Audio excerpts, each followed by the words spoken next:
I always knew my HOA president, Karen Mullington, had a talent for taking petty authority to catastrophic levels. But nothing, absolutely nothing, prepared me for what she did to my front yard. It started on a muggy Tuesday morning. I was making coffee when I heard machinery roaring outside. The kind of industrial rumbling you'd expect from a construction site. Not a quiet suburban cul-de-sac. When I looked through the blinds, my jaw nearly hit the floor. A bulldozer, an actual full-size construction bulldozer, was crawling across my lawn like a steel monster.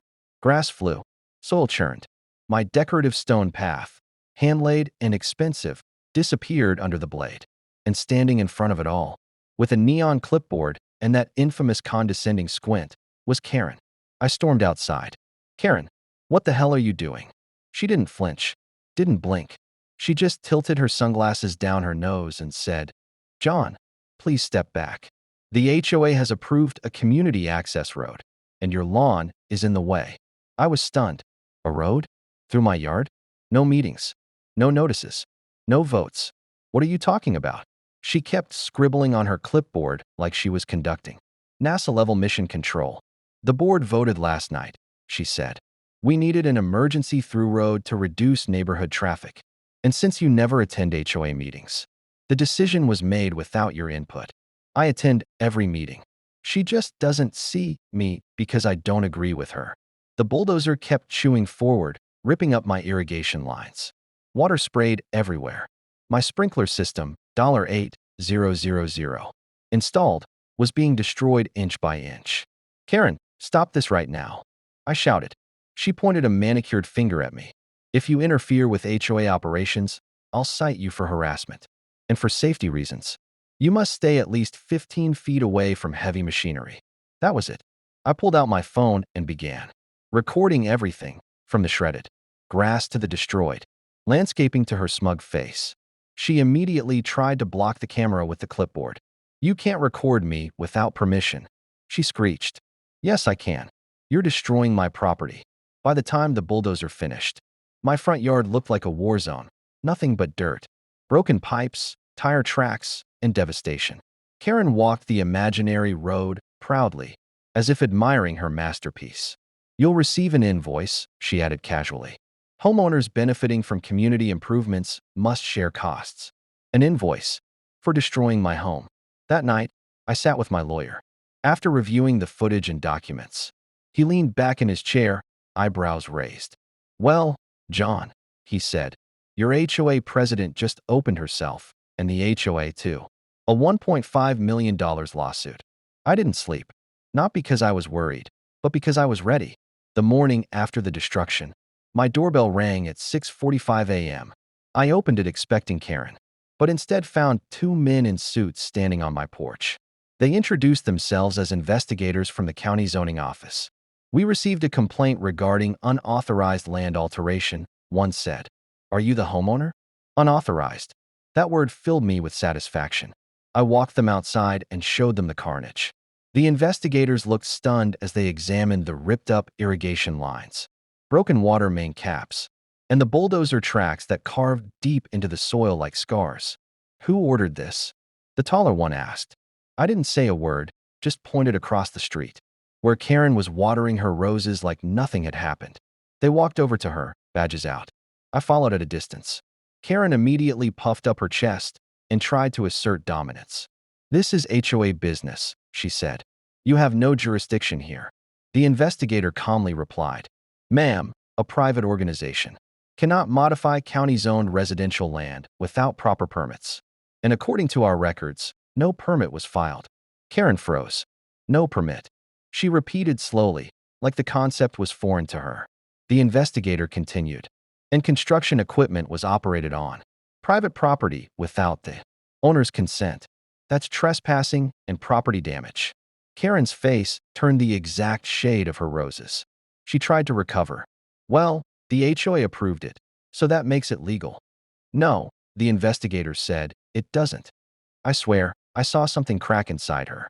As they took her statement, Karen kept rambling about community improvement rights, emergency authority, and homeowner non-cooperation, but the investigators looked unimpressed. They took photos, measurements. and even samples of the soil where irrigation fluid had leaked.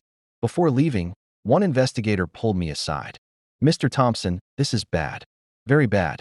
The HOA president may have violated at least 6 county codes. The bulldozer operator may also face charges. Keep your documentation. We'll need it." Music to my ears. By noon, word spread across the neighborhood.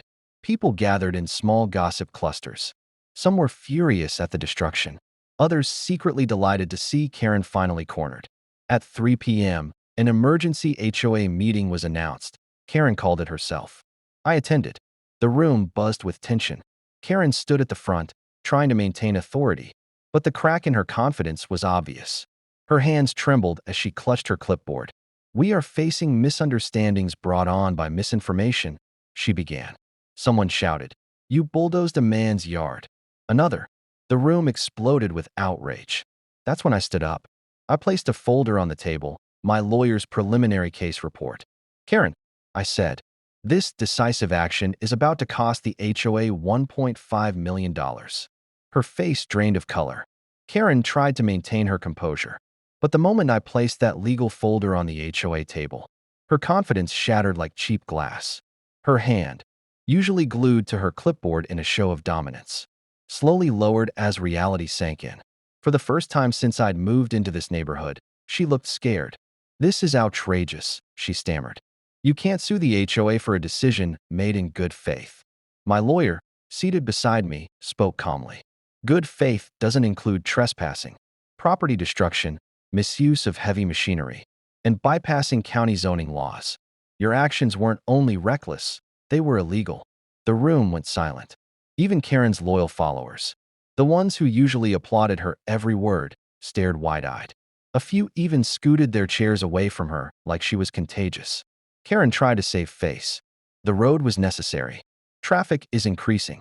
Safety is a priority. Someone shouted from the back, "Traffic? We live on a cul-de-sac."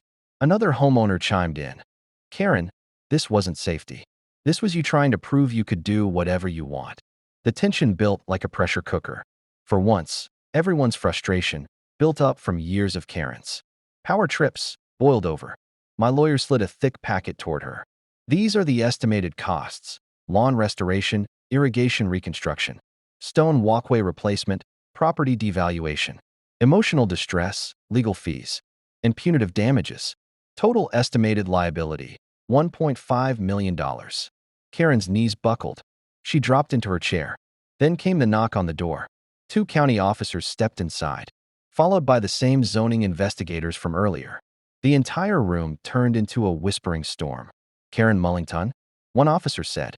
Karen looked up, her lips trembling. "Yes. You are being served a notice of violation for unauthorized land alteration, environmental disruption, and equipment operation without permit." The officer placed documents in front of her. She flipped through them with shaking hands. "This must be a mistake," she whispered. The HOA gave approval. The zoning officer stepped forward. "An HOA cannot override county law. You acted independently and used HOA authority improperly. Based on the evidence, you directed the bulldozer operator to proceed." Someone muttered, "She's done." The officers weren't finished. "You are required to appear before the county board next Tuesday. Failure to do so will result in additional penalties." Karen slumped back, staring into nothing. Her entire world, her power, her influence, her control, was collapsing. But the real blow came next.